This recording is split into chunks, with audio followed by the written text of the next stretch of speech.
वैसे तो आर्कियोलॉजिस्ट इतिहास के राज खोलने के लिए कई खोजें करते ही रहते हैं, लेकिन इनमें से हर खोज आर्कियोलॉजिस्ट के सवालों का जवाब नहीं देती, बल्कि कुछ खोजें हजारों सवाल खड़े कर देती हैं। आज हम आपको 10 ऐसी ही कमाल की खोजों के बारे में बताएंगे जिन्हें साइंटिस्ट भी एक्सप्लेन नहीं कर पाए। तो चलिए शुरू करते हैं आज की इस वीडियो को। नंबर 10, डिमोनिलिक्स। 1891 में अमेरिका के जियोलॉजिस्ट डॉक्टर E.H. बार्बर ने नेब्रास्का में स्पाइरल शेप के रॉक स्ट्रक्चर को स्टडी किया, लेकिन सालों चली इस रिसर्च के बाद भी वो कोई कंक्लूजन नहीं निकाल सके। ये अजीब से दिखने वाले स्ट्रक्चर्स रेत और किसी व्हाइट मटेरियल के बने हैं जिसके बारे में हम नहीं जानते। इसमें से हर पिलर के नीचे रोडेंट का मृत शरीर भी मिला है। इन्हें डिमोनिलिक्स नाम दिया गया है। ऐसा कहा जा रहा है कि ये शेप पॉलीकास्टस नाम के एक जीव ने बनाया है जो लगभग 20 मिलियन वर्ष पहले ही विलुप्त हो चुका है। आप इस स्पीशीज की तुलना आज के समय के बीवर से कर सकते हैं। हालांकि ये थ्योरी के पक्ष में कोई सबूत नहीं है, लेकिन अभी के लिए साइंटिस्ट के पास कोई और एक्सप्लेनेशन भी नहीं है। Number 9, ancient Egyptian toe. वैसे तो हम आर्टिफिशियल लिम्ब्स को आधुनिक तकनीक मानते हैं, लेकिन क्या आपको पता है इजिप्ट में सालों पहले लोग नकली पैर बना चुके थे। हाल ही में एक इजिप्शियन मम्मी के पांव पर एक नकली लकड़ी का बना अंगूठा मिला है। पुरातत्वविदों का कहना है कि जिस महिला की ये मम्मी है उसकी मौत लगभग 3000 साल पहले हुई थी। एक्सपर्ट्स की रिसर्च के अनुसार कई बार रीफिट किया गया था और इसकी वजह शायद ये रही होगी कि ये नकली अंगूठा महिला के लिए कंफर्टेबल हो। ये महिला एक प्रीस्ट की बेटी थी, यानी ये मेडिकल ट्रीटमेंट आम जनता के लिए भी उपलब्ध था। ये दुनिया का सबसे पुराना प्रोस्थेटिक लिम्ब था। इस बात से आप अंदाजा लगा सकते हैं कि हमारे पूर्वज टेक्नोलॉजी के मामले में इतने भी पिछड़े नहीं थे जितना हम उन्हें समझते आए हैं। नंबर 8, वैम्पायर इन वेनिस। अभी हमने हजारों साल पहले की विकसित डॉक्टरी टेक्नोलॉजी की बात की, लेकिन हमारी लिस्ट में अगली खोज हमें ये बताती है कि दुनिया के हर हिस्से में मेडिकल साइंस ने इतनी तरक्की नहीं की थी और लोग बीमारियों को सुपरनैचुरल पावर्स और आपदाओं से जोड़कर ही देखते थे। वेनिस के द्वीप पर मिले एक कंकाल के दांत बाहर की ओर निकले हुए थे, बिल्कुल किसी वैम्पायर की तरह। इस आदमी की बहुत बुरी तरह हत्या की गई थी और पुरातत्वविदों का मानना है कि इसकी वजह थी कि उस साल प्लेग की वजह से लगभग 50,000 लोगों की जानें गई थी और लोगों का मानना था ये आदमी प्लेग का कैरियर था। कम नॉलेज और अंधविश्वास के चलते किसी आदमी की हत्या कर देना वाकई बहुत क्रूर था। Number 7, is terracotta army real और फेक। हमारी लिस्ट की अगली जानकारी आपको भी हैरानी में डाल देगी।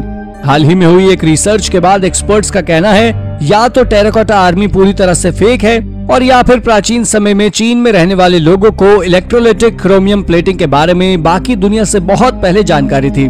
जैसा कि सभी जानते हैं, टेराकोटा आर्मी हजारों सैनिकों के स्टैचू हैं जिन्हें चीन के पहले राजा शी हुआंग में मकबरे में दफन किया गया था।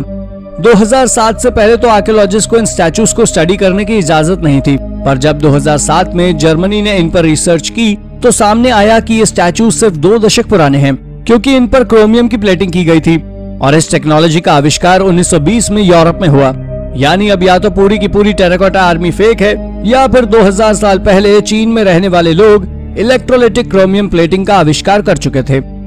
Number 6, 300 million year old bolt.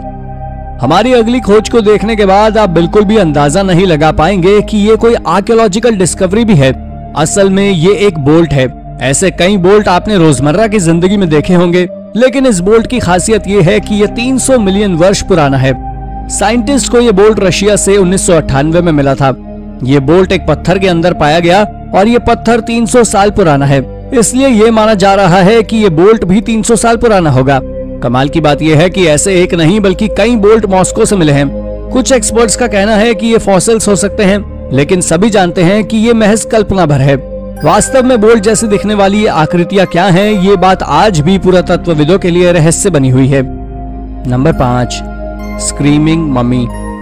एक साधारण मम्मी को देखकर ही हम में से कई लोग डर जाते हैं, तो फिर स्क्रीमिंग मम्मी की तो कल्पना भी आपका दिल दहला देगी। कायरो में एक ऐसी मम्मी है जो चीखती हुई दिखाई पड़ती है।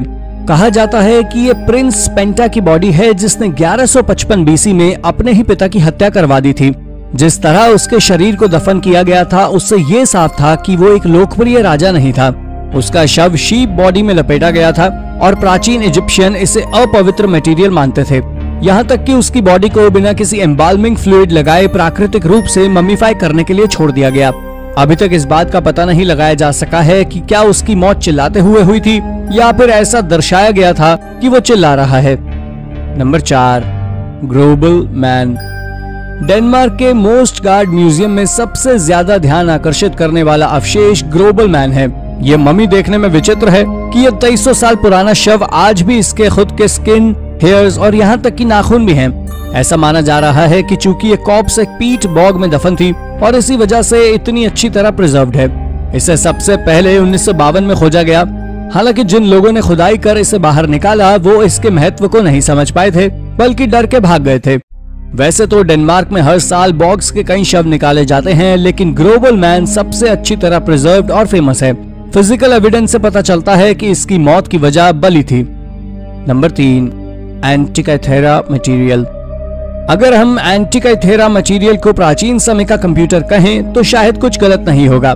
कई साइंटिस्ट ऐसा मानते भी हैं, लेकिन ये सभी इस थ्योरी पर विश्वास नहीं करते। इसे 2000 साल पुराने एक शिपरेक पर खोजा गया था।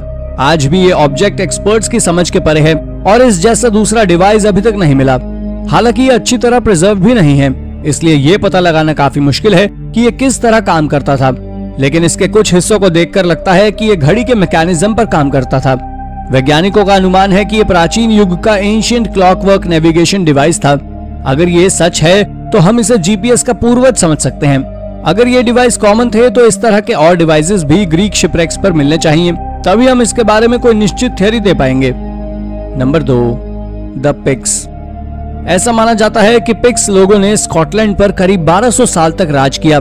हालांकि हम पिक्स लोगों के बारे में ज्यादा कुछ नहीं जानते और सालों बाद भी ये सभ्यता आज भी वैज्ञानिकों के लिए रहस्य बनी हुई है।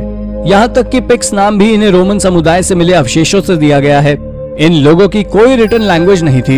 इन लोगों के बारे में हमें थोड़ा बहुत अंदाजा हम इनके द्वारा बनाए गए मॉन्यूमेंट से लगाते हैं, और यही वजह है कि जब इस सभ्यता से जुड़ी हर खोज आर्कियोलॉजिस्ट को आकर्षित करती है। हाल ही में रोसई आइलैंड पर एक पत्थर पर हैंडप्रिंट पाया गया है, जिसे एक पिचिश मेटल स्मिथ ने बनाया था। ये हैंडप्रिंट लगभग 1500 साल पुराना है। पुरातत्वविदाओं का कहना है कि आदमी शायद कॉपर मेटल से जुड़ा काम किया करता था और इसके आसपास बने इस एनविल और हर्थ से बने इस घर में रहा करता था। उसके हाथ के साथ उसके नीज के प्रिंट भी साइड पर पाए गए हैं। Number 1, monster painting of China. 2017 में चीन में आर्कियोलॉजिस्ट ने एक 1400 साल पुराने टूम्ब में बनी इस मॉन्स्टर आर्ट को खोजा था, लेकिन आज 4 साल बाद भी ये आर्ट पुरातत्वविदों के लिए एक रहस्य बनी हुई है। इस टूम्ब की दीवार पर नेकेड ह्यूमनॉइड, पंखों वाले घोड़े के साथ साथ एक मॉन्स्टर का भी चित्र था। इस मॉन्स्टर के चित्र को देखकर ऐसा लगता है जैसे कि ब्लू फायर का बना हो। इस एरा के पाए गए किसी भी टूम्ब में इस तरह की आकृतियां नहीं पाई गई हैं। इस टूम्ब में बनी बाकी पेंटिंग में निवासियों को घुड़सवारी करते हुए भी दिखाया गया है, यानी सिर्फ इसी एक दीवार पर बने चित्र बाकियों से अलग हैं। आर्कियोलॉजिस्ट इन वॉल पेंटिंग को समझ नहीं पा रहे हैं। अगर हम इन पेंटिंग को समझ पाए तो शायद ये रहस्य सुलझा पाएंगे कि ये मकबरा किसका है। तब तक ये पेंटिंग और ये टूम्ब दोनों हमारे लिए रहस्य ही बना रहेगा। तो दोस्तों, ये थी 10 ऐसी आर्कियोलॉजिकल खोजें जिनको साइंटिस्ट भी एक्सप्लेन नहीं कर पाए। इनमें से कौन सी खोज आपको सबसे रोचक लगी, हमें कमेंट करके जरूर बताएं। और ऐसे ही अन्य रोचक तथ्य जानने के लिए और हमसे जुड़े रहने के लिए हमारे चैनल को सब्सक्राइब करना ना भूलें।